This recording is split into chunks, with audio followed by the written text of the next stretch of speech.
El Consell Comarcal de la Selva celebrava aquest dimarts la sessió ordinària del seu plenari mensual amb el pagament del transport escolar sobre la taula.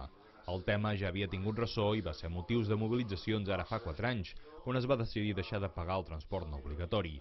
Ara l'ens supramunicipal ha decidit augmentar-ne el preu, que suposarà 60 euros anuals més, el que suposa un augment del 28,5% gràcies als vots a favor de l'equip de govern format per CiU i Esquerra, que justifica la pujada perquè la Generalitat l'ha posat com a condició per continuar rebent ajudes per a aquest tipus de serveis.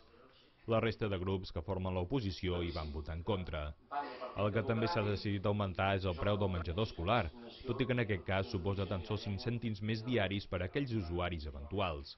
Uns canvis que s'emmarquen en un nou reglament que s'aprovava al ple.